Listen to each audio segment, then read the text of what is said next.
Okay, so we've covered trust and responsibility and how the challenge of getting these things going from a culture-like perspective. But I thought one of the most interesting things to come out of this, especially from the MIT study in particular, was the way various elements of culture and perhaps bias kind of came out, and the potential programming implications from an AI perspective. Can you talk about that for a minute? Yeah, so I think that's what got picked up by the media the most. Everybody was talking about the cultural implications of what this moral machine, the data that came out of these basically surveys that people were doing, and effectively how different cultures, or at least the way it was painted was how different cultures prioritize life in a sense. Like if that life was in a car with you, it could be more valuable in a certain cultural context than the life that's outside the car that potentially that you're hitting. And so how do you try to protect one life over the other? And so that's simplistic explanation, but there was a lot of very interesting takeaways that people had. They found that Chinese respondents were more likely to choose hitting pedestrians on the street instead of putting cars' passengers in danger, and were more likely to spare the old over the young. Western countries, or people from Western countries, tended to prefer inaction, letting the car continue its path. So kind of like inertia. While Latin Americans preferred to save the young. Okay, so I wasn't that surprised when I saw the results from the MIT study, and it showed that Asians, for example, were more likely to preserve the life of elderly at the expense of the young, as an example. I think having been in Asia for the past 20 plus years, many cultures here have a reverence for the elderly. Deference at least. Deference at least, yeah. And so I think there were certain things like that maybe weren't that surprised and fit certain cultural stereotypes that have I think been around for a long time. But I guess the bigger question is not that these cultural preferences existed, but then what should we do with them as a result, right? Yeah. Especially when programming fintech and things in the future, right?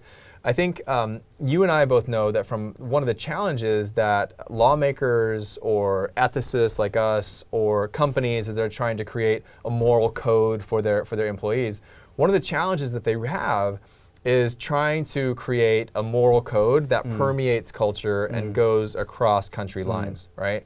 So is it possible, or should it even be a goal from an AI and technology standpoint, for us to create a uniform sense of morality?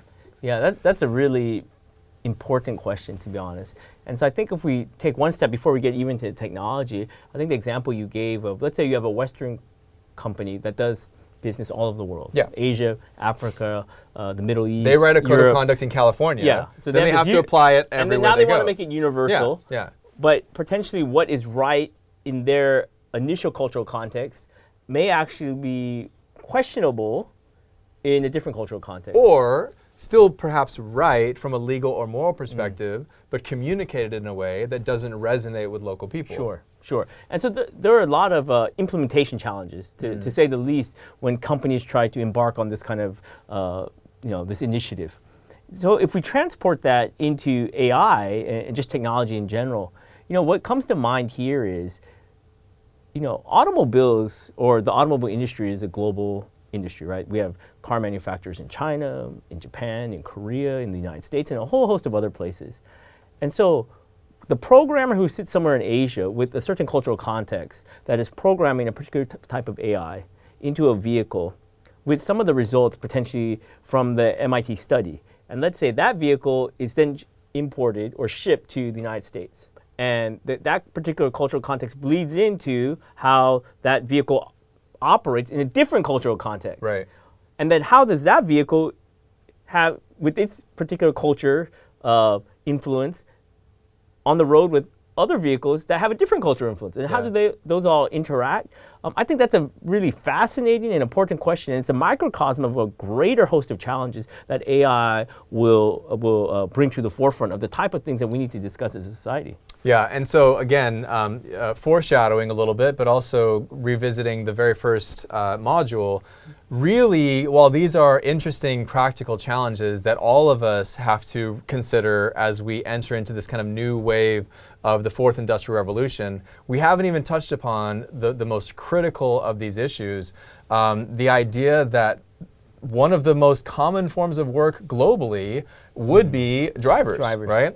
Certainly within the US and other places, within China, et cetera, there are so many millions and millions and millions of drivers around the world. And so this kind of leads into more fundamental systemic social questions of, if we remove these from the equation, how do we then reintegrate them into the workforce? How do we ensure that society is able to absorb those people, provide them not only jobs, but a sense of well-being? And that's something that we're going to be considering in the next few modules.